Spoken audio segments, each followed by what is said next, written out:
And we're back. Have a film to show you. Free film, Blood Money. You want to talk about foreign influence and what foreign influence really looks like? Let's watch a movie together. This one was a lot of fun to do. Blood Money was a ton of fun to do because it took me down a rabbit hole that I didn't expect to go down. Like, you think about Qatar. Who cares about Qatar? Where's Qatar? What is Qatar? Is that like Abu Dhabi or something? Right? Nobody really knows. But did you know the Never Trump movement is funded by Qatar? I bet you didn't know that. Did you know the Brookings Institute is funded by Qatar? Did you know that tens of millions of dollars is laundered through Qatar to the D.C. establishment? I bet you didn't know that. So you're going to learn a lot in this film.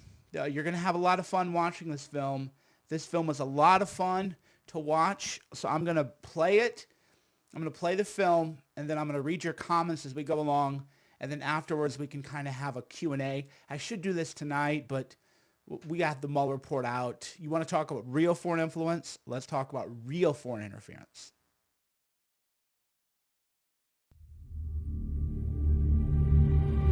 More than a dozen prominent Washington research groups have received tens of millions of dollars from foreign governments in recent years. Foreign propaganda is all around us. Many of us repeat it every day, and we don't even realize it. Washington becomes a playground for foreign interests, and the interest of the United States citizen gets kind of lost in this. Qatar is excellent at playing the game. You fund think tanks to put out policy papers that support what you want. And then you fund law firms to sue people you don't like. There's pay-to-play journalism. Huge amount of foreign-funded news and commentary that we all take in as real thoughts and real news coming from real American citizens. The nation of Qatar has historically been a funder of terrorism. Qatar has been a patron of the Muslim Brotherhood and Islamist movements. They provided financial support for terrorism, for Hamas, for elements of Al-Qaeda, Taliban. And they spent an untold amount of money in D.C. funding media operations, hiring lobbyists, and they've been tremendously successful. Foreign funding of American government decision-making. It corrupts our democracy.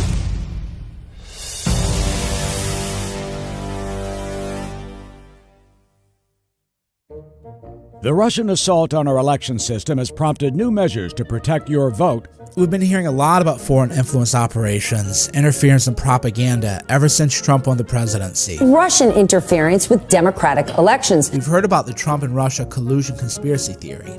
We've even heard about people like me. In October 2018, Wired magazine accused me and other journalists of being information terrorists. They insinuated that we were acting on behalf of foreign powers. But as an independent journalist, I've broken major stories. My reporting even forced a congressman to resign. But I've never lobbied on behalf of a foreign nation, unlike the author of that piece. After a bit of research, my team found out that the writer, Molly McHugh, is a registered foreign agent operating in the United States on behalf of the nation of Georgia and perhaps several others. Wired failed to disclose this obvious conflict of interest to their audience. Was she being paid? If so, by whom? What was her real agenda? How often does this happen? And who else is on the payroll in Washington? Jack Posobiec is a correspondent for One American News Network and a former naval intelligence officer. He conducted interrogations of detainees at Guantanamo Bay. He's an expert at influence operations. How you doing, man? What's going on, man? Good to see you. How are you? Doing well, doing well. Oh, yes. So why do you think that there's all this talk about Russia, and we know, of course, Russia is running operations in America. We're not naive, but why doesn't anybody talk about, like, Ukraine and Qatar, for example? We never hear about the influence that Qatar has on U.S. foreign policy. When you look at things, the money that's coming in to the U.S., especially U.S. politics, right in this city, when you look in terms of dollar amounts, the real money isn't coming from Russia. It's coming from China. It's coming from Ukraine. It's coming from Qatar. Then we're talking millions and millions of dollars in some cases. But that's the game, is these people go and take money from other countries And they run articles, they run op-eds, they go on TV programs, they're propagandizing to our people, and we do nothing about it. Well, and the beauty of it is you don't know that you're sharing foreign propaganda. Here's when I knew how fake the media was, is I found out, I didn't know this myself, he's on Hannity and other Fox News programs. Doug Schoen goes on Fox News and he talks about why Ukraine is good and Russia's bad. He makes something like tens of thousands of dollars a month. For the Ukraine, he's a registered foreign agent. He's on Fox. So I sent that to a bunch of journalists, and they go, oh yeah, we all know. And I go, but Fox doesn't disclose that. They don't say he's a registered foreign agent. They go, whatever, there's no story there. And then, of course, I found out that every media outlet plays the same game. Yeah, so one of my favorite ones is AJ Plus. Yeah. Now you've got this company that makes viral videos every day. Everybody retweets them. Everybody shares them on Instagram. That's an influence operation. AJ Plus. AJ is Al Jazeera Plus, completely funded by the government of Qatar. Why are people harping on one when everybody's in on the game? And I think that's because Qatar is paying journalists. I don't have any proof of this, of course, but I think Qatar, through funding the Brookings Institute, people know, hey, this is good cash. So a funny thing actually happened. When I told a political reporter yesterday that I was doing an expose into Qatar, he said, oh shit, who's paying you? I was like, nobody. He's like, oh, come on, man. If you're making a documentary on anything then they're like, oh, there must be, they just take it for granted. Right. He wasn't even accusing me. He was like, oh, that's really cool. Like, you must be getting paid a lot of money by the Saudis because it's against Qatar. Right. I was like, well, no, but that's the first place their head goes, and that's how pervasive foreign money is. I've been more critical of Saudi Arabia than anyone else in the media. And in fact, I wonder, why did they ignore Saudi Arabia's past behavior? Why did they ignore what happened at 9/11? And in fact, their past funding of terrorism. Why did the media take a sudden interest in Saudi Arabia's efforts at influencing American political affairs? A Washington Post journalist, known for criticizing the Saudi government, was seen entering the Saudi consulates, and then he was never, ever seen again. Saudi Arabia confirms that the journalist Jamal Khashoggi is dead. The de facto Saudi ruler, Crown Prince Mohammed bin Salman, ordered the killing. The barbaric murder of Jamal Khashoggi tells us something important about Saudi Arabia. Why do they care so much about Saudi Arabia now? Why is Saudi Arabia suddenly a target of the mainstream media and the Washington, D.C. establishment? What changed? Why now?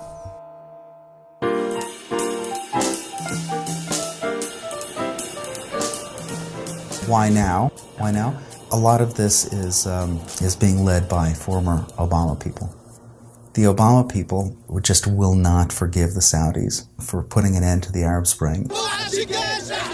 The Arab Spring, really what it was the toppling of dictatorships, many of which supported the United States, in favor of, what it thought was democracy. They were watching Al Jazeera. Hillary Clinton famously praised Al Jazeera as real news. Viewership of Al Jazeera is going up in the United States because it's real news. Al Jazeera is out of Doha, and it's always been a product of the Qatari government. A TV channel that is being used in part as a platform by extremists or very nefarious political Islamists. So they were watching Al Jazeera, and Al Jazeera was showing that everybody in the Muslim world wants to see the toppling of these regimes that supported the United States. So the Obama administration thought, hey, if we support these people's revolutions, then maybe they'll like us.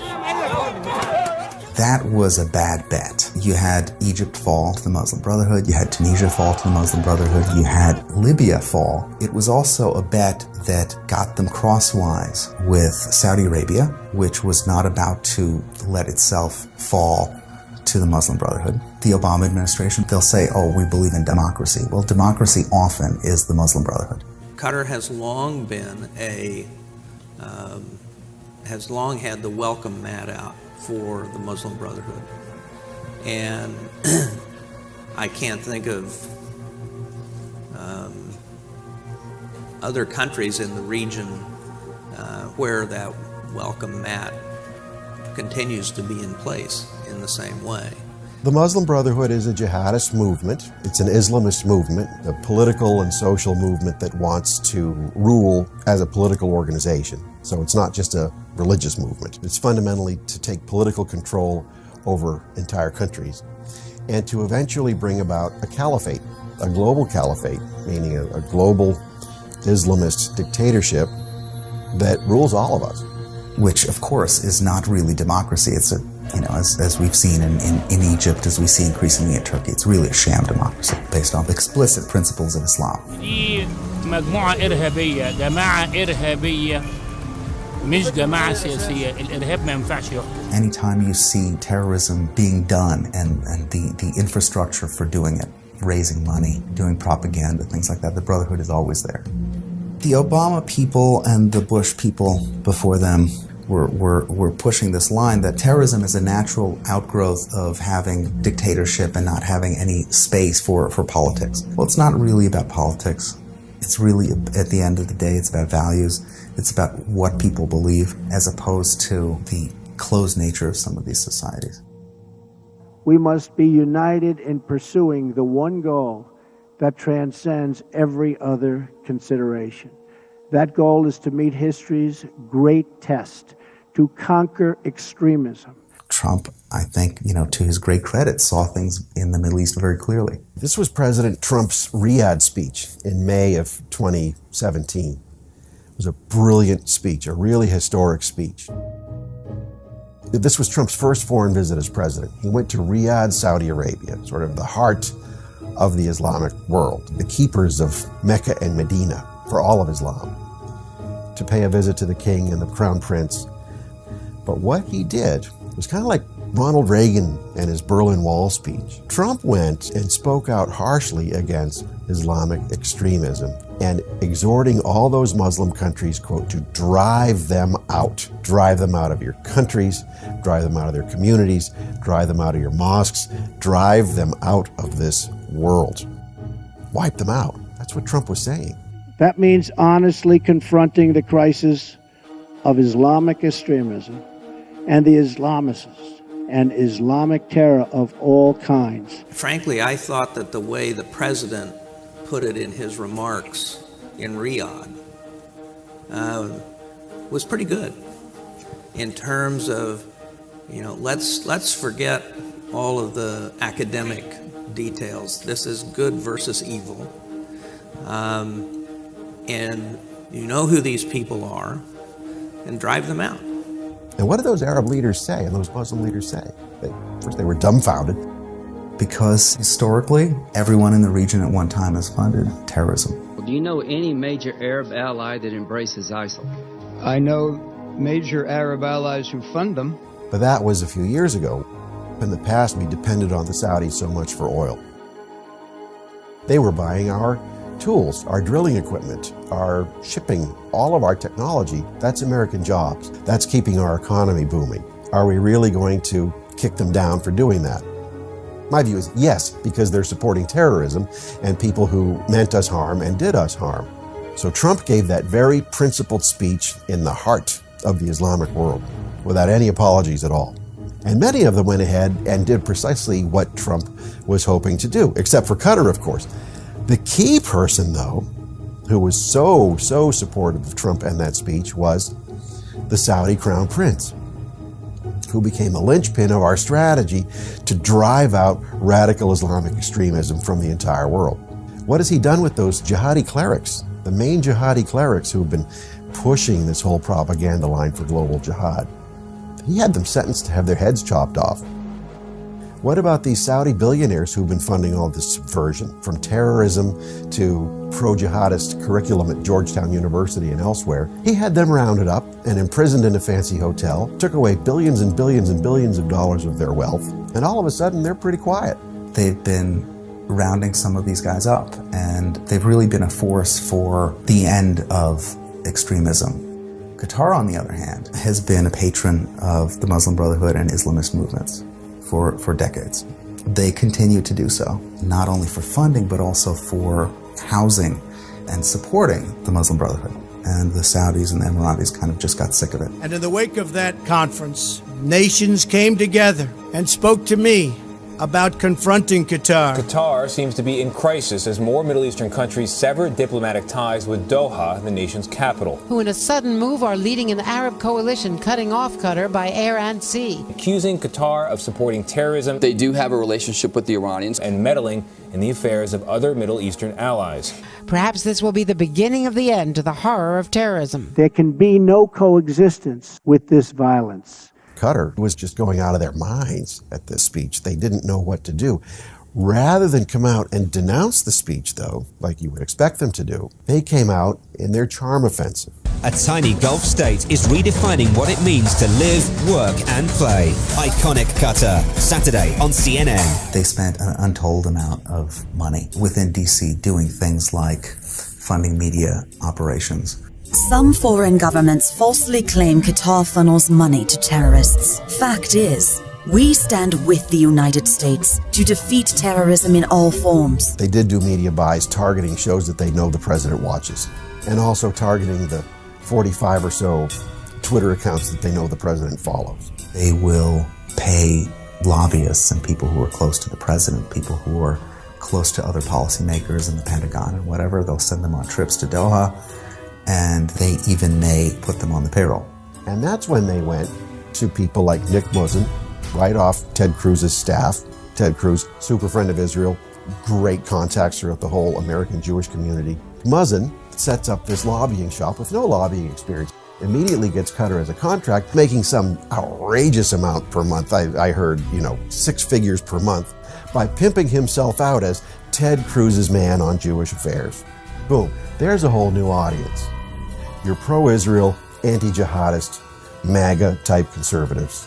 I don't know how someone who supports the Jewish people could wind up taking money from the Qataris. But he goes to them and says, hey, you want to come and visit? It's not a bad place. You want to meet the emir? He's a great guy. He speaks English. You'll have a great time with him. Qatar really wants to have peace in the Middle East, and it's the single greatest sponsor of peace in the Middle East. You'll see parts of Qatar like you've never understood it before. And the jihadis in Qatar, when they want something from you, they're super hospitable. And they might even be so hospitable that they're giving you some money under the table or otherwise funding your work.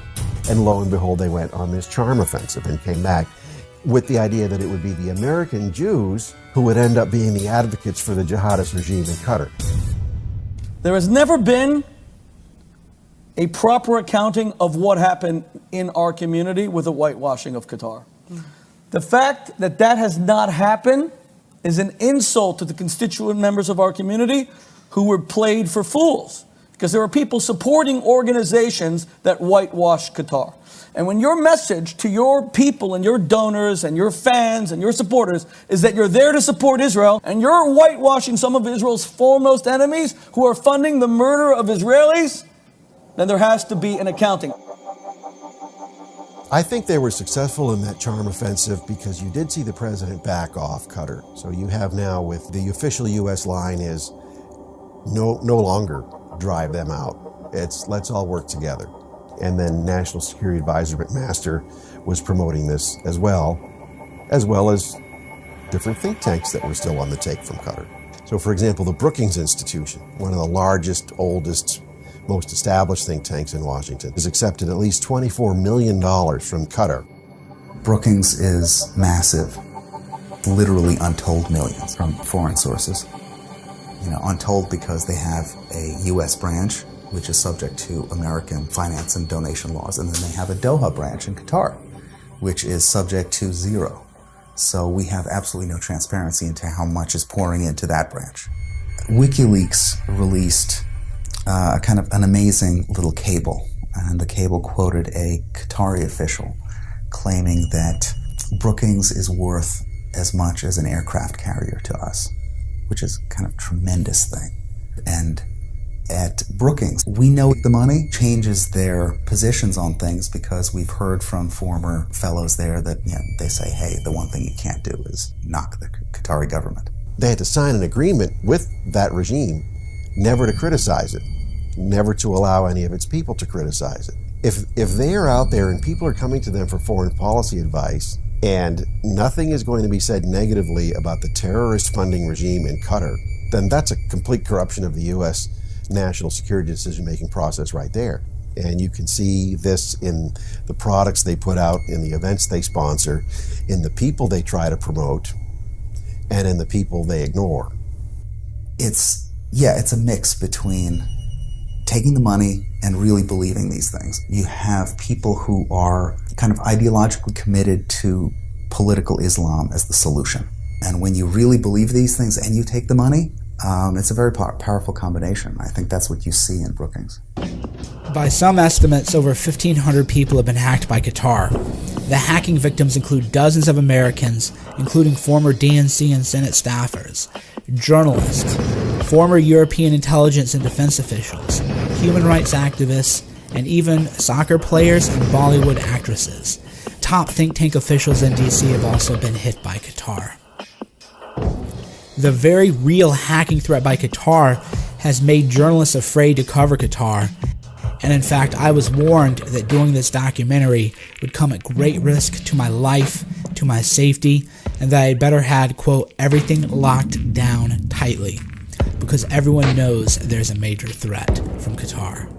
Unfortunately, Qatar's hacking victims have no relief. Under various diplomatic and sovereign immunity doctrines, it's impossible for an American citizen to bring a viable lawsuit against a foreign government like Qatar. The only exception is if the American government authorizes a lawsuit, which unfortunately the United States government has refused to do. They are allowing Qatar to continue hacking and terrorizing Americans. It's past time for another amendment to the Foreign Sovereign Immunities Act, one that would allow a terrorism exception to the jurisdictional immunity of a foreign state, whether this is physical terrorism or cyber terrorism. So long as Qatar sponsors terrorism, it should not be protected. We hear terms like information terrorist tossed along, and we're told that information terrorism and misinformation and hacking is a major threat. And of course, to some degree, all of that is true. But why is there no coverage of Qatar? Again, journalists are afraid to report on Qatar, and those who aren't are accepting blood money. If you look where the money goes, you'll see the same people who want to go easy on the Muslim Brotherhood and punish the Saudis. It's all the same amen chorus in Washington saying, oh, we have to isolate the Saudi regime. We have to push to remove the Crown Prince because he had Jamal Khashoggi murdered. Well, it's wrong to murder somebody, but the Turkish government has rounded up and killed far more journalists. And oh, by the way, Jamal Khashoggi himself was supported by the jihadist regime in Qatar, and because you have so many groups in town that are taking money from Qatar and direction from Qatar, we want you to defend Khashoggi's legacy against those who did him in, which means it's really a warfare between Qatar and Saudi Arabia that we're seeing right now. In a very real way, we're the lone superpower. Washington is like Rome, and everyone is trying to, not just the Qataris, but everyone is just trying to get their interests advanced in DC. So Washington becomes a playground for desperate foreign interests. And the interest of the United States citizen gets kind of lost in this. I think everyone has a right to be heard. I think even foreign nations and their interests have a right to be heard because we are an open society. It's when you take positions that are so obviously against the American national interest. That's a tremendous problem. Our open society in America wasn't prepared to deal with a threat like Qatar. Qatar is able to launder money through various think tanks and other institutions. They're buying up our academics, our media. This is happening right before our eyes. If only we would notice. But with more investigative journalism, more holding people accountable, more asking a lot of tough questions, the public is going to be more cognizant of it, to the point where one would hope people will say, what's the source of this information?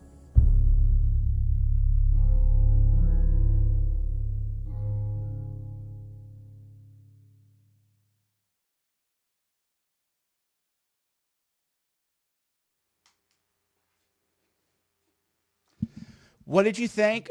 I'll go ahead and read your comments. That was my latest film, Blood Money, about foreign influence.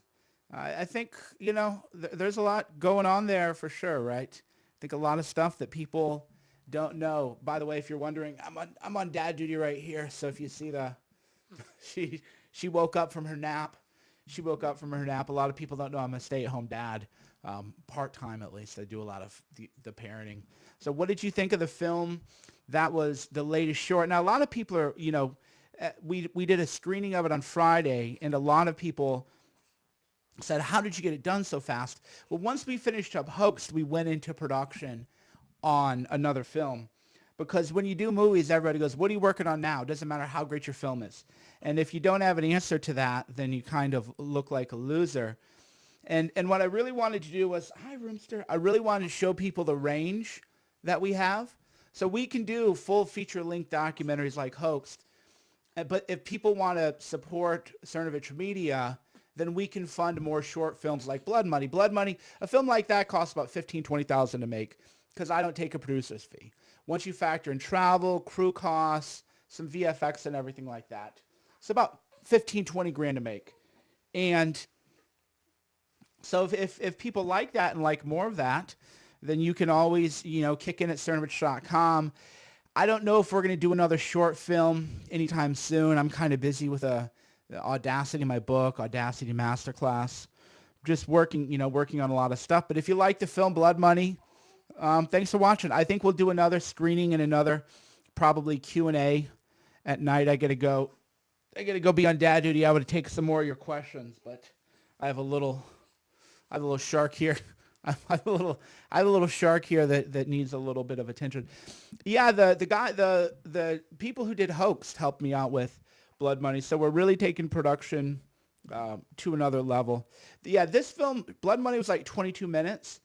We didn't have budget to do a 2-hour film. I could have done a whole series on Qatar. I could have done 5 or 6 hours. That's why I laugh. A lot of people are trying to go, who funded this film? It's like it was a 22-minute short film, bro. But people are trying to, claim now that it was Saudi Arabia or something. It's like, well, first of all, I don't get along with Saudi Arabia. Second of all, if anybody big funded the film, why would I do one short film? I would do 5 episodes, right? I'd have a whole series. So if I come out with, 6 episodes on Qatar, then, maybe you got a point. But it really shows how people are just dumb. Or they're probably being paid by Qatar to attack me. So they'll probably, Qatar is paying for everyone else. But anyway, if you just got here now, you can watch Blood Money. Just hit the rewind button. I'm going to go hang out with Rumi for a little bit. And this is, but everybody should disclose it. So share the film. Share the film. Post it to your channels. Everybody's good to go. If you like the film, go to Mike Cernovich. Go to CERNOVICH.com. You can find this film, everything.